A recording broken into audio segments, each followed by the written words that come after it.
രാവിലെ ഇറങ്ങിയപ്പോൾ തന്നെ നല്ലൊരു ക്ലൈമറ്റ് ആയിരുന്നു കേട്ടോ. അതുകൊണ്ട് ഇന്ന് പണിക്ക് പോകാൻ വലിയ മടിയൊന്നും ഇല്ലായിരുന്നേ. ഞങ്ങൾക്കാണെങ്കിൽ 2 ബസ്സിനൊക്കെ കയറിയിട്ട് വേണം കേട്ടോ ഷോപ്പിലേക്ക് പോകാൻ വേണ്ടിയിട്ട്.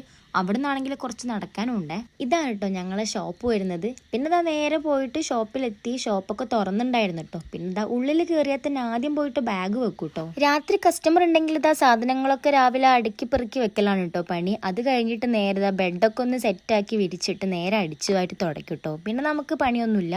ഇനി നമ്മൾ കസ്റ്റമറെ വെയിറ്റ് ചെയ്ത് നിൽക്കലാണ്. പിന്നെ ഞങ്ങൾ നേരെ പോയിട്ട് എന്തെങ്കിലും കഴിക്കാൻ വേണ്ടിയിട്ട് വാങ്ങിക്കുകയാണ്. അങ്ങനെ ഞങ്ങൾ എല്ലാവരും കൂടി ഒരുമിച്ചാട്ടോ പോയത്. അവിടെ എത്തിയപ്പോൾ ഇതാ കുറച്ച് ചോക്ലേറ്റും അതുപോലെ തന്നെ ഇതാ ഉച്ചത്തെ ഫുഡൊക്കെ വാങ്ങിയിട്ടുണ്ടായിരുന്നു കേട്ടോ. അപ്പോഴത്തേനും നമുക്ക് കസ്റ്റമർ ഉണ്ട് പറഞ്ഞ് വിളിച്ചിട്ടുണ്ട്. പിന്നെ ഞങ്ങൾ നേരെ പോയിട്ട് കസ്റ്റമറൊക്കെ അറ്റൻഡ് ചെയ്തിട്ടുണ്ടായിരുന്നു. ഒരു സ്പാ ആണ് കേട്ടോ കസ്റ്റമർ ചെയ്തത്. പിന്നെ അതൊക്കെ കഴിഞ്ഞ് ഫുഡൊക്കെ കഴിച്ചിട്ട് അതിൻ്റെ വീഡിയോ ഒന്നും എടുക്കാൻ പറ്റില്ല. പിസ്സ കഴിക്കാൻ തോന്നിയപ്പോൾ ഞങ്ങൾ നേരത്തെ ഡൊമിനോസിലോട്ടാട്ടോ പോയത്. ഞങ്ങൾ ഷോപ്പിൻ്റെ അടുത്താട്ടോ. അവിടെ എത്തി പിസ്സയ്ക്കൊക്കെ ഓർഡർ കൊടുത്തിട്ട് നമ്മൾ വെയിറ്റ് ചെയ്ത് നിൽക്കുകയാണ്. പിന്നെ അത് അതും കൂടെ വാങ്ങി നമ്മൾ ഇറങ്ങിയപ്പോൾ ആണെങ്കിൽ നല്ല വെയിലാണ് കേട്ടോ. അത്ര നേരം നല്ല മഴയാട്ടോ. പെട്ടെന്ന് മഴ പോയിട്ട് വെയിൽ വന്നേ. പിന്നെ അതാ ഷോപ്പ് പോയിട്ട് നമ്മൾ എല്ലാവരും കൂടെ ഒരുമിച്ചാട്ടോ കഴിക്കുന്നത്. ഈ ഒരു ഫീല് വേറെ തന്നെയാട്ടോ. പിന്നെ ഞങ്ങൾ എല്ലാവരും കൂടെ ആ പിസ്സയൊക്കെ കഴിച്ചിട്ടുണ്ടായിരുന്നേ. അപ്പോഴത്തേക്കും ഞങ്ങൾക്ക് പോകാൻ ടൈം ആയിട്ടോ. പിന്നെ വേഗം പോയിട്ട് റെഡി ആയിണ്ടായിരുന്നേ. ഇന്നാണെങ്കിൽ ഞങ്ങൾ ഫ്രീ ആയിട്ട് പോകാൻ വേണ്ടിയിട്ടാണ് പോയത്. പിന്നെ ഞങ്ങൾ നേരത്തെ KSRTC സ്റ്റാൻഡിൽ പോയിട്ട് അവിടെ നിന്നാണ് പോയത്. ഇത്രയും തിരക്കാട്ടോ അവിടെ. ഞങ്ങൾ പോയിട്ട് ആദ്യം വന്ന ബസ് കയറി സീറ്റൊക്കെ പിടിച്ചിട്ടുണ്ടായിരുന്നു കേട്ടോ. അപ്പോൾ ഓക്കെ ബൈ.